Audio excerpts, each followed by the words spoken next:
श्रीनिवास रामानुजन, गणित के महान जादूगर थे। श्रीनिवास रामानुजन का जन्म 22 दिसंबर 1887 को तमिलनाडु के ईरोड गांव में एक पारंपरिक तमिल ब्राह्मण परिवार में हुआ था।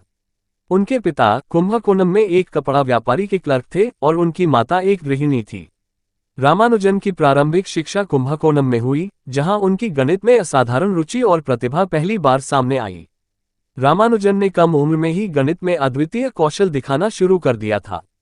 केवल 11 साल की उम्र में उन्होंने अपने स्कूल के पाठ्यक्रम से आगे बढ़कर गणित की उच्च स्तरीय पुस्तकों का अध्ययन शुरू कर दिया।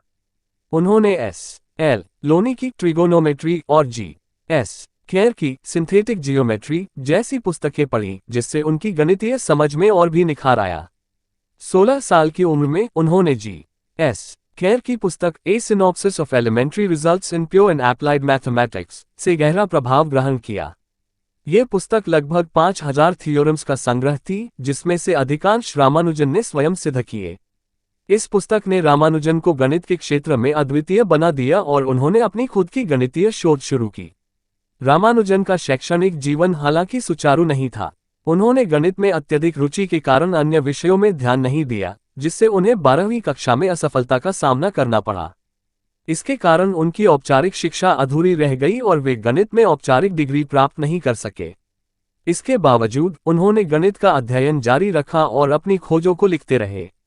1913 में रामानुजन ने अपने गणितीय कार्यों को ब्रिटिश गणितज्ञ जी.एच. हार्डी को भेजा। हार्डी और उनके सहयोगी जे.ए. लिटिलवुड ने रामानुजन की प्रतिभा को पहचाना और उन्हें कैम्ब्रिज विश्वविद्यालय में अध्ययन के लिए आमंत्रित किया। 1914 में रामानुजन ने इंग्लैंड के लिए प्रस्थान किया। कैम्ब्रिज में हार्डी और रामानुजन ने मिलकर कई महत्वपूर्ण गणितीय समस्याओं पर काम किया।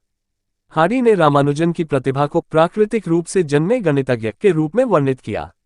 उन्होंने एक साथ कई महत्वपूर्ण खोजें की, जैसे कि रामानुजन हार्डी संख्या 1729, जो दो अलग अलग तरीकों से दो घनों के योग के रूप में व्यक्त की जा सकती है।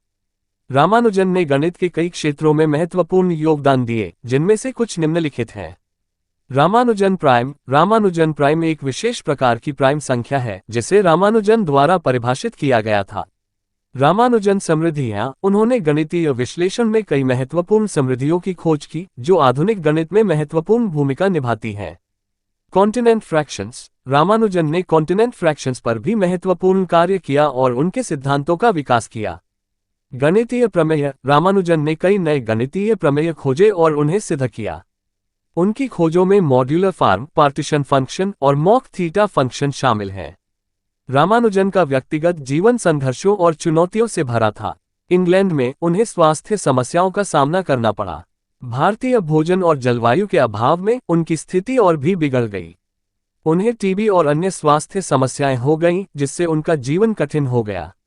1920 में खराब स्वास्थ्य के कारण रामानुजन को भारत लौटना पड़ा। उन्होंने मद्रास में अपने अंतिम वर्ष बिताए, जहां 26 अप्रैल 1920 को केवल 32 की आयु में उनका निधन हो गया। उनकी असमय मृत्यु ने गणितीय दुनिया को एक महान प्रतिभा से वंचित कर दिया। रामानुजन की गणितीय खोजें और उनके सिद्धांत आज भी गणित के क्षेत्र में महत्वपूर्ण माने जाते हैं। उनके नाम पर कई पुरस्कार और सम्मान स्थापित किए गए हैं, जैसे कि रामानुजन पुरस्कार, जो युवा गणितज्ञों को सम्मानित करने के लिए दिया जाता है।